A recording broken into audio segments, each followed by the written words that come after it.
રામ રામ ને સીતારામ ગાય સ્વાગત છે તમારો આજના આપણા નવા મસ્ત મજાના વ્લોગમાં. તો ગાઈઝ હવે 9 વાગ્યા જમી કરીને આપણે થઈ ગયા એકદમ ફ્રી. બરાબર, આ રવિવાર હતો એટલે આજે આપણે બ્રાન્ચમાં રજા હતી. આખો દિવસ શું કીધું ખબરમાં જાગી ગયા તો 8 વાગ્યા હું જાગ્યો. 8 વાગ્યા હું જાગ્યો, નહીં તો ફ્રેશ થયો. પછી ઘરમાં થોડુંક કામ હતું એટલે એ થોડીક મદદ કરી. પછી બપોરે ખાઈને પછી પાછા સૂઈ ગયા, કારણ કે આ રહેવા હતો એટલે આજ આપણે કરવાનું હતું, આરામ કરવાનો હતો. બરાબર, એટલે સૂઈ ગયા. 4 વાગે જાગ્યા. પાછું 4 વાગ્યા પછી બહાર ગયા, ભાઈબંધો વારે રખડ્યા આતે વગેરે. પછી કેટલા વાગ્યા આવ્યો? 8 વાગ્યા ઘરે આવ્યો. જમવાનું રેડી થઈ ગયું. જમીન પાછો અત્યારે જો ફ્રી પડ્યો છે. બરાબર, અમે પણ બધા બહાર ગયા છે, ઘરે કોઈ છે નહીં. એટલે આપણે કરવાનું શું તો કાંઈ નહીં, ઘડીક બેસીશું, કાડો વાળું કરીશું, રીલ્સ જોઈશું, પછી ઊંઘ આવશે એટલે સૂઈ જઈશું. બીજા કાલથી પાછા આવતા રહેવા સુધી કામ જઈશું. આપણું ડેઈલી રૂટીન એ જ તે આખો દી એમ, આખો દી એટલે અઠવાડિયું. બરાબર, એ છે. અત્યારે તો આમ કહે ને સ્પેશિયલ એક્ટિવિટીમાં તો જો વસ્તુ બતાવું. આ મારા ભાઈના હા ને રમકડા આ જો છે, અને આ જો આ એને ડીજે સેટઅપ છે. આ ટ્રેક્ટર અને આ ડીજે સેટઅપ. કારણ કે અમારા ભાઈને હા ને ડીજેનો બહુ શોખ. કારણ કે અમારા મામાનો ડીજેનો જે બિઝનેસ છે ને એટલે એને ભાઈ અમારા ડીજેનો બહુ શોખ. એટલે શું કરે ખબર, સવારમાં નિશાળેથી આવે એ તરફ ને આ ટ્રેક્ટર લેશે, બીજે સેટઅપ કરશે આડે આવડું, એ પછી છે ને વગાડવા મળશે. એટલે આમ નોર્મલી એમાં ભાઈને ડીજેનો બહુ શોખ. એમ બીજું છે ને આમ બધું સામ્રાજ્ય એનું.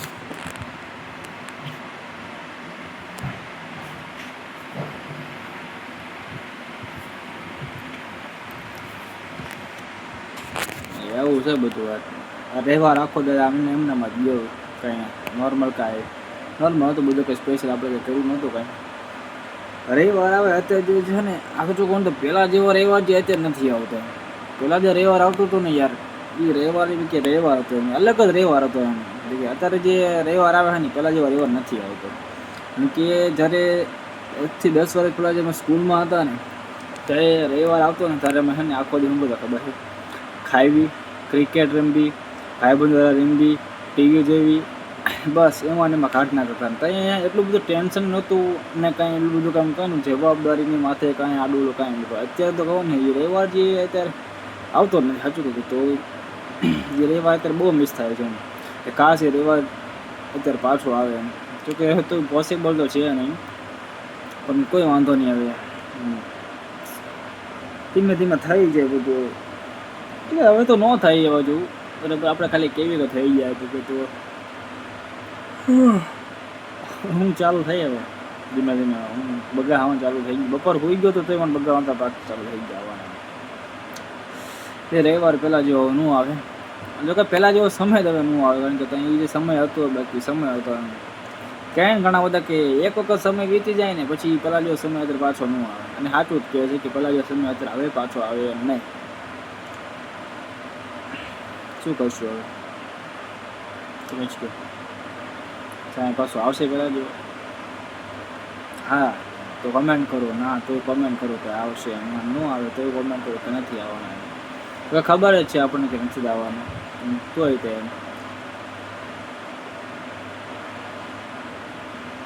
હા હા, હવે બગા ચાલુ થઈ ગયા. હવે ઊંઘ આવવાનું ચાલુ થઈ ગયું. બપોર સૂઈ ગયો તો 2 કલાક તો હતો. કારણ કે મારી ઊંઘ જ એટલી છે ને મને ખબર નહીં પડતી. મને ક્યારેક કશું મને વિચાર આવે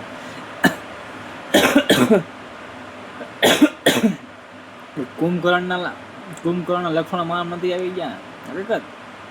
કારણ કે સવારમાં હું જાગું 8 વાગે, બપોરે સૂઈ ગયો તો અત્યારે વહેલા ઊંઘ આવી ગઈ. કેટલા વાગ્યા ખબર છે?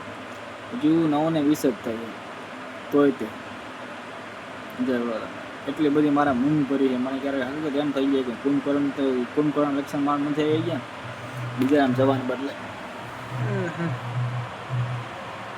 શું કરવું.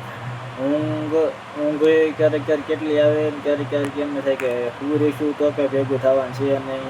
બરાબર, કેમ કે હુંએ કાંઈ મેળ આવવાનું છે. મહેનત તો કરવી પડશે.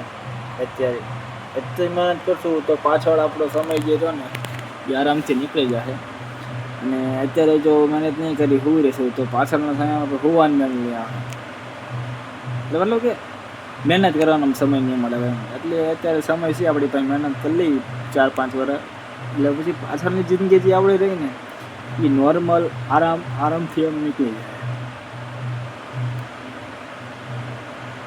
એટલે પાછળ જિંદગી આપણે આરામથી નીકળી જાય.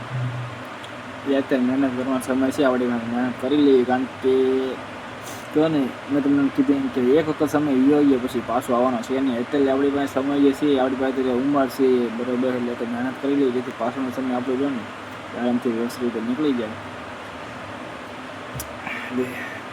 તમે પણ ખાસ કરીને તમારી પાસે સમય હોય બરાબર તો વધારે મહેનત કરી લેજો તો પાછળની જિંદગી આપણે આરામથી વ્યવસ્થિત રીતે નીકળીએ. કે પાછળ જતાં આપણે કોઈની સામે હાથ લાંબા કરવા પડે.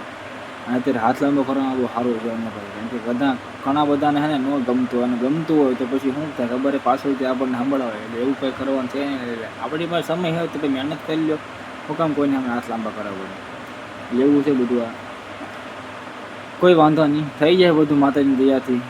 કામ એ મહેનત હારે કરવાની, ઉપરવાળા પર ભરોસો એટલો રાખવાનો. કારણ કે કર્મ આપણું કરવાનું છે અને ફળ એને આપવાનું છે બરાબર.